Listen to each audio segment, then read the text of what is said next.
Good afternoon. We're going to be connecting scams, scam victims, terrorists, state-affiliated actors, seeing how these connections are visible in public blockchain data in ways that aren't expected and maybe are things that would surprise people. There's no well-understood reason for these things to be attached to each other. So it's a variety of bad actors who are going to be connecting. The same techniques work for any group of actors. Everybody reports bad stuff, so that's where you get lists from. So, alrighty. So how do we identify bad actors or people that we're interested in looking for in public data? So there's intermediaries we can find. So you'll find addresses that have been flagged as terrorist, whatever, transacting with some sort of a service provider, intermediary, people who have been flagged as scam victims, where a victim sent the money, something that's scam related. And the goal here is to show how you can connect different groups, different, presumably disconnected groups, around a given location, you know, where money was stolen, money disappeared, money was laundered, people who interact with that, and seeing at a macro level how these things can be brought together to inform policy decisions and just general understanding of the space. So a lot of traditional blockchain tracing is about, I have money here, money goes here. How can I find where my stolen money went? How can I find somebody Ponzi scheme? How did this protocol steal my cash? We're not doing something that's more micro, focused on a specific hack, a specific scam, a specific victim, specific exchange. We're doing something much more macro. So instead of saying, how did money get from point A to point B, how does money get from people of type A to people of type B? Or do we see two different groups sending money to the same person? So this isn't the normal forensic analysis, detective work, tracing. This is much more leveraging public data to understand bigger picture questions, policy questions, sort of the macroeconomics of these things as opposed to the more micro version. So, okay, specifically what are we going to try and do? We're going to get a sense of the scale of these mixed flows. So is it thousands of dollars, hundreds of millions of dollars? Spoiler alert, it's hundreds of millions of dollars. It's large amounts. And we're going to look at a number of different pairs of groups that shouldn't have anything to do with each other and find how they connect with service providers many people have probably heard of, exchanges, that type, interacting in surprising ways with surprising groups. All right, so where do we get this data from? All right. So the transactions themselves just come from public blockchain data, and that's the standard stuff, that's the inputs to tracing and forensic analysis that people are familiar with, the panel was talking about earlier. And then we get lists of bad actors, so addresses that have been sanctioned by a government authority, addresses that have been blocked from transacting by some service, intermediary, stablecoin provider, those types of folks. And information gleaned from research around scams, scam victims, people who, stuff's appeared in court documents, crime, those types of things. These techniques, doesn't matter who the group is, you're looking for sanctioned actors is the same as any other group. It's just that you get published lists for sanctioned actors and terrorists, and you don't for successful financial services businesses. Okay, so a little bit specificity around where we get these lists from. Normally this information is just extremely public. One of the reasons as a company we look at this stuff is financial services businesses can't interact with sanctioned parties, sanctioned addresses, that kind of thing. So governments try to make this stuff very visible. Collecting those things is reasonably low tech. It's just published on a website. The US Treasury Department does this, various governments do this kind of thing. Now, crypto-specific blacklisting, token blacklisting, freezing is a bit different. So here, you need to read the public transaction data, the smart contract data. You have to decode function calls and that kind of stuff. It's public, but it's not the same as a PDF or a searchable form on a website. So this is not extremely hard. It's not cryptography, but it's not, low tech. It's kind of a medium tech thing that requires observing much more complicated public data and pulling things out. Tractable, but not the same as reading a spreadsheet. Okay, so this is data to start to indicate how common this stuff is. So here we're going to be looking at the number of addresses that were sanctioned by two different parties over time, so it's bucketed per month, and which blockchains these things were frozen on. This is just to give a sense of the scale of sanctioning activities in the first place. These correspond to addresses, so when you sanction a given group, that's a kind of an off-chain, real-world thing. Here we're saying address 1, address 2, address 3. That's three different things here. So, all right, the exact words you don't have to be able to read. So this is several years of data, and you can see the different colors across the bottom correspond to different blockchains. It's a lot of different chains. This activity is prevalent all over the ecosystem. And you can see lots of different sanctionings over time. This is a log scale. There's plenty of months where there's 1 or 2 at the bottom, and you look up at the top, those are dozens of addresses being sanctioned every month. All right. So this is a common enough thing that you can do statistics. It's not a terrorist wallet's found twice a year. It's very idiosyncratic. This you should be able to get macro policy information out of. Okay. Similarly, we see that this type of sanctioning changes over time. Data jumps off the page. So in the chart we're about to look at, we can tell that this stablecoin provider changed their behavior at one specific point. And you do not need a PhD in statistics to identify the regime change here, right? On the left, which is before March 2022, they were not sanctioning anything.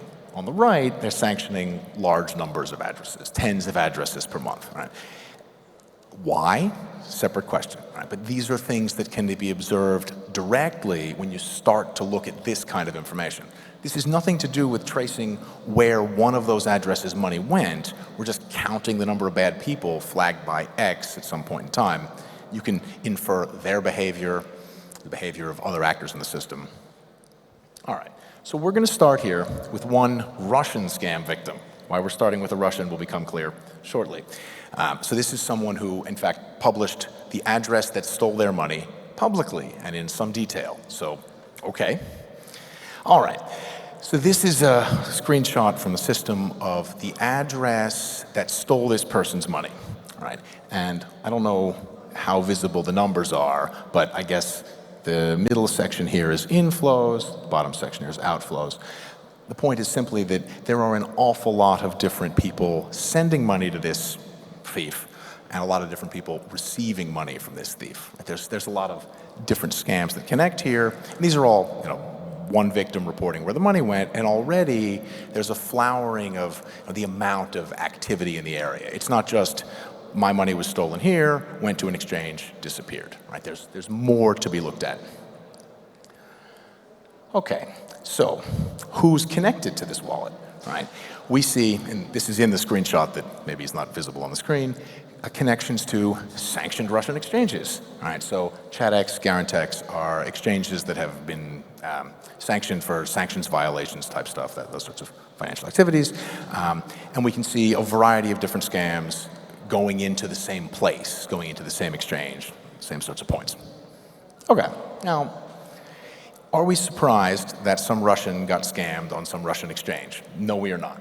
Okay, this is not really that surprising. That there's a Russian exchange with sanctions issues is also not surprising. We're now going to connect this to other scams, and that's where things start to become a little bit more eye-opening, right? So zoom out. Don't just trace specific victim flows. Ask who else is sending money to the same endpoint. Okay, with a range of scams. So these are 5 different scam groups that we're going to be looking at. The first one, Finico, is some Ponzi scheme. These people were, in fact, arrested in Russia. The second one, Audax, is another Russian scam. So if you're familiar with pig butchering, this TBS to Hot Chat is a big Southeast Asian pig butchering sort of a problem. And the last 2 are scams that we've found issues in North America, some in Western Europe, and also in Southeast Asia. So these are not really similar things. They're conducted in different languages, different geographies, different groups. And, okay, everybody gets these text messages, right? I assume everyone here has received surprising SMS, telegram message, whatever, WhatsApp, phishing things from people, right? This is prevalent. Romance scams, investment scams, Ponzi schemes, all kinds of different things. Okay, so can we find where the stuff intersects fairly easily? Here we're going to be looking for wallets that receive money from two different scam inputs. So a romance scammer in Southeast Asia and a Ponzi schemer in Eastern Europe, or those kinds of weird connections. Okay, so a trick that we're going to use here is about the way crypto exchanges are structured. So this is how we're going to be able to say the money went to the same account, not just to the same exchange. So for those of you that aren't familiar with crypto exchange structure, individual users have accounts like they do at a bank, right? All the money ends up in one point in the end, but people's accounts are somehow segregated, like banks are. And the way that this is set up is through the exchange giving you your own address, you your own address, you your own address. The money comes in and then is transferred to the main pool. It's an accounting mechanism. So you can identify if a given address is receiving from different people, that's one customer interacting with all of those different people. Okay, so now we're going to look for specific user accounts on exchanges receiving these different sorts of scam proceeds. Okay, so these are, I think the amounts, numbers here on the right are visible. So these are, by crypto exchange, the amounts of money into specific customer accounts that get money both from AUDX trading, some Russian investment scam, and Hamas or Hezbollah linked wallets. Right? There is no reason that we understand at this point for Hamas and Hezbollah to be sending money to the same exchange off-ramp address as a Russian investment scam. Right? There's something else going on here. And we see, while there are a variety of different tokens involved, each column is a different crypto token, USDT, Tether, the biggest dollar crypto thing that's out there, is the main one that's used, and we've got hundreds of millions and tens of millions into a variety of different accounts here. And these, again, these are deposits to individual users that are receiving money from these totally separate or seemingly totally separate groups. Right? This is not a tracing question. This is the macro version of tracing. All right. Okay. So these by service. So the rows are different crypto decentralized exchanges, crypto exchanges, financial services providers, different services.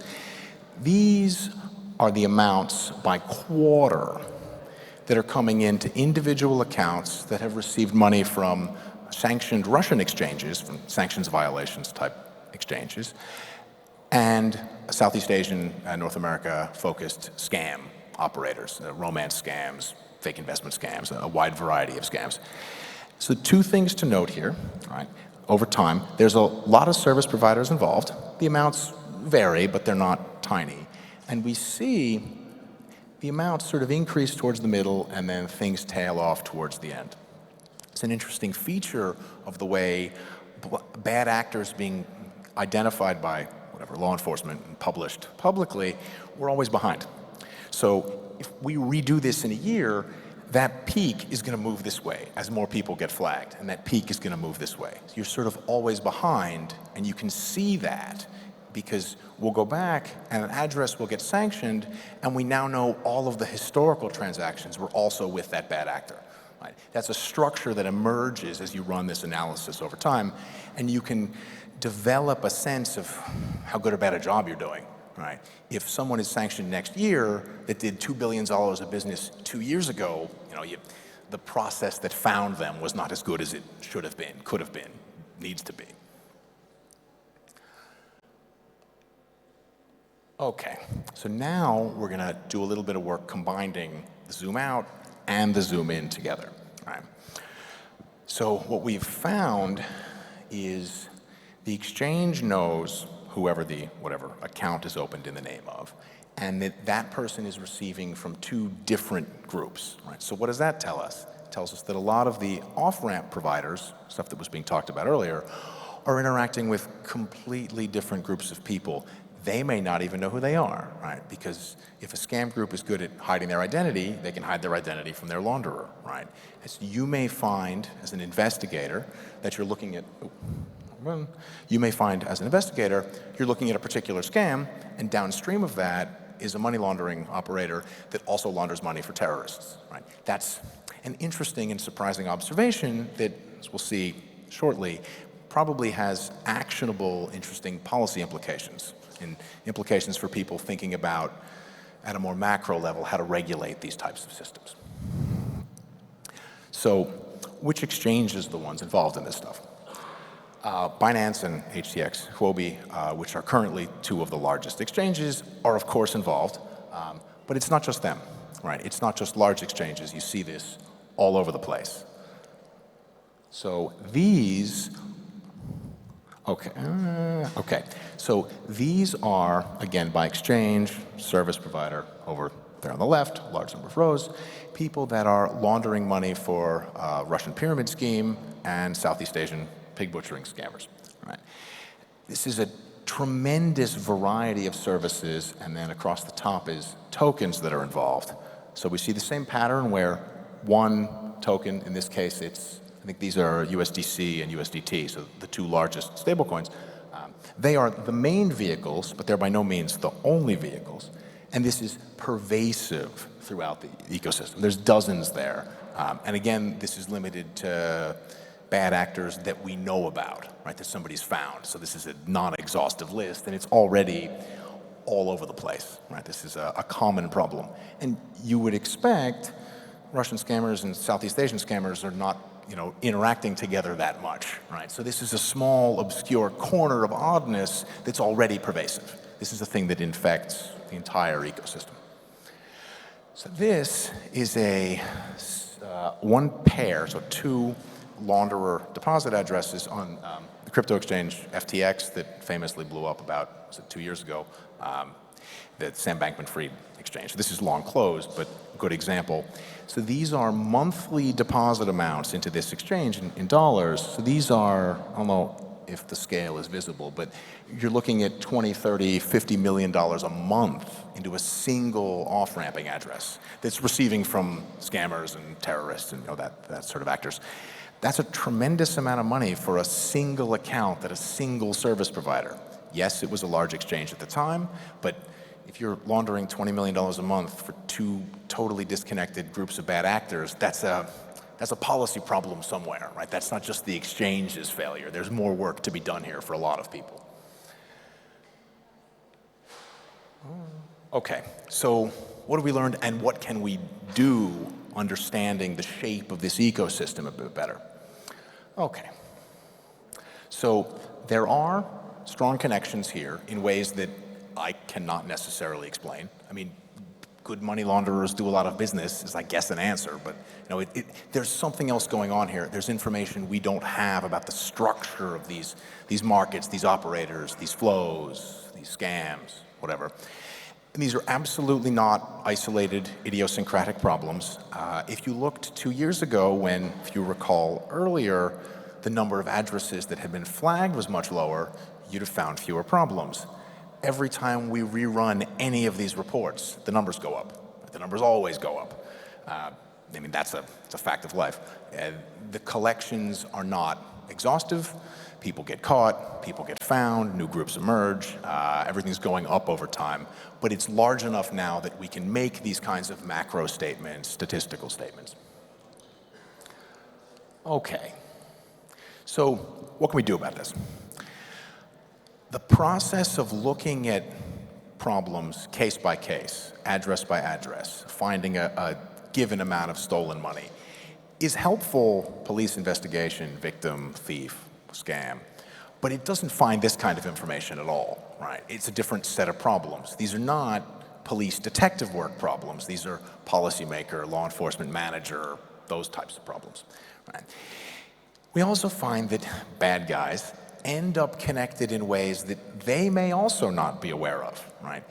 Likely these groups that never communicate don't realize they're using the same launderer, right? Because How would they know that? In some cases, there's definitely language, geography differences. Right. So, third point here, tracing through the service provider is going to be very difficult. Right. In cases where you find a launderer that interacts with these widely varying groups, that's extremely valuable information, both for catching people and for understanding how this came to be the case. If you talk to anyone that does law enforcement investigations in this area, they'll tell you that when they catch the launderer, they get tremendous amounts of information about the structure of their business, how they communicate, how they find clients, how they negotiate fees with clients, all of that kind of information. Prioritizing people that are interacting with wildly disparate groups will probably get you up this learning curve more quickly. Right? So you would normally expect police prioritized by amount of money stolen, frequency of complaint, something like that. It may be the case that some of the time, breadth of victim is the most useful thing overall. Right? It may not be that the number of complaints you've gotten is the most important, but it's the last point. People in the police may want to talk to people in unrelated areas that are more focused on, terrorism and bigger picture financial crime, because you may find that your address is also used by somebody over there, and there are lessons to be learned. There's maybe assistance, collaboration that could be helpful. There's a lot to be learned and studied there. It's helpful. So, from a policy perspective, just focusing on tracing stolen money and scams is not going to be enough to regulate, understand, regularize, figure out this space. That's simply not going to be the case. There are, luckily, many connections and places for people to start extracting this information, finding investigation leads, learning how these things work. Right? All of this data is public-ish. You have to do some work to join one set of public data to another set of data to another set of data. But you can do that. I mean, we've done that here, and you can see how, even if not policy solutions, policy questions, issues to be discussed by policymakers present themselves very quickly when you just start to look. Things jump off the page. If you were the regulator of the stablecoin provider that went from no blacklistings to a large number of blacklistings, you would want to know, did my policy change? Did their management change? Why did this happen?